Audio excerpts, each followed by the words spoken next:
महावितरणचा कारभार आणि शेतकऱ्यांचा संताप। चांदवडमध्ये प्रहार जनशक्तीचे टेंभा आंदोलन, तर महावितरण कार्यालयासमोर आंदोलनकर्त्यांनी घेतले झोपून। नाशिकच्या चांदवड तालुक्यातील ग्रामीण भागात महावितरणाच्या गलथान कारभाराचा फटका थेट शेतकऱ्यांना आणि सर्वसामान्य नागरिकांना बसत असून मागील काही दिवसापासून रात्रीच्या वेळी विनाकारण 3 ते 4 तास वीज पुरवठा खंडित करून अघोषित लोड शेडिंगचा फटका बसत असल्याने संतप्त झालेल्या प्रहार जनशक्ती पक्षाने आता थेट महावितरण कार्यालयावर धडक देत टेंभा पेटवत आंदोलन सुरू केले। या आंदोलनाला देवळा, निफाड, लासलगाव आदी तालुक्यातील शेतकरी वर्ग मोठ्या संख्येने सहभागी झाल्याचे पाहायला मिळाले। बळीराजा घेऊ नको फाशी, जग राहीन तुझबिन उपाशी, शेतकरी आहे अन्नदाता, तोच आहे देशाचा भाग्यविधाता, शेतकऱ्याचे मरण हेच का सरकारचे धोरण, असे फलक हातात घेऊन महावितरण विभागाच्या कार्यालयावर टेंभा आंदोलन करण्यात आले। ग्रामीण भागात रात्रीच्या वेळी लाईट गायब होत असल्याने शेतकऱ्यांचे मोठे हाल होत आहेत। या गंभीर समस्येबाबत प्रहार जनशक्ती पक्षाने 15 जुलै 2026 रोजी महावितरणाच्या कार्यकारी अभियंत्यांना लेखी निवेदन देऊनही प्रशासनाने याकडे सोयीस्कर दुर्लक्ष केले। निवेदनाची कोणतीही दखल घेतली नसल्याने प्रहारच्या पदाधिकाऱ्यांचा पारा चढला आणि प्रहार जनशक्ती पक्षाचे जिल्हाध्यक्ष गणेश निंबाळकर यांच्या मार्गदर्शनाखाली पक्षाने आक्रमक पवित्रा घेत महावितरणाच्या मनमानी कारभाराचा निषेध करत कार्यालयावर टेंभा आंदोलन केले। या आंदोलनात ग्रामीण भागातील शेतकरी आणि ग्राहक मोठ्या संख्येने सहभागी झाल्याचे पाहायला मिळाले।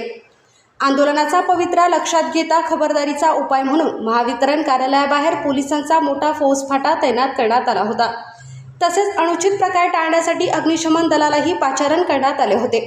आता महावितरण प्रशासन याकडे किती गंभीर दखल घेते आणि शेतकऱ्यांना अंधारातून मुक्त करते का, याकडे आता चांदवडकरांचे लक्ष लागले आहे। या संदर्भात प्रहार जनशक्ती पक्षाचे जिल्हाध्यक्ष गणेश निंबाळकर यांनी अधिक माहिती दिली आहे। भाऊ, आज या ठिकाणी MSEBच्या ठिकाणी महावितरणाच्या ठिकाणी तुम्ही टेंभा आंदोलन करताय, काय म्हणता? आता आम्हाला टेंब्यातच आयुष्य काढायची सवय लावून घ्यावं लागेल, अशा पद्धतीचं राज्य सरकारचं आमच्यासोबत वागणं आहे। मग आम्ही टेंभा नाही लावायचं तर काय करायचं? आज घरी आम्ही म्हणजे दिवस बुडतो ना बुडतो, सूर्य मावळतो ना मावळतो, हे लाईट घालवतात। पण तेव्हापासून आम्हाला टेंबा लावूनच पुन्हा 11 वाजेपर्यंत टेंबा लावून जर 11 वाजेपर्यंत आम्हाला बसायचं आहे तर ते आमचं जगणं कसं आहे हे प्रतिकात्मक दृष्टीनं आम्हाला इथं दाखवावं लागेल ना। आम्ही ग्रामीण भागातली म्हणजे माणसं नाही आहोत का?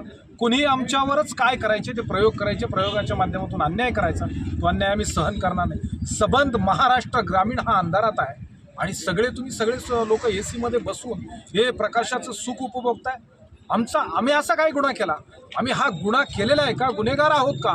हा प्रश्न या आंदोलनाच्या माध्यमातून आम्ही विचारायला लागलोय। एक तरी विभाग आमच्या बाजूला काम करतोय का? त्यातल्या त्यात अरे जगू तर द्या। काल काजी सांगवीला एका गोठ्यामध्ये सर्प घुसून गायीला सर्पदंश झाल्यामुळं जवळपास 81,000 रुपयाची गाय देण्यात आली होती। पहिल्या वेताची गाय होती, सर्पदंशानं ती मृत पावली। त्या माणसानं कुणाकडे जायचं? हे नुकसान कुठून भरून काढायचं? आणि तुम्ही काय म्हणता आम्हाला?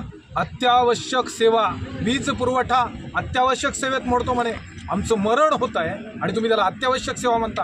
तिकडे विधानसभेत मुख्यमंत्री म्हणतात कुठेही ग्रामीण भागामध्ये लोड शेडिंग नाही, मग आम्हाला पिसाळी कुत्रे चावलेत म्हणून आम्ही ओरडा करतोय का?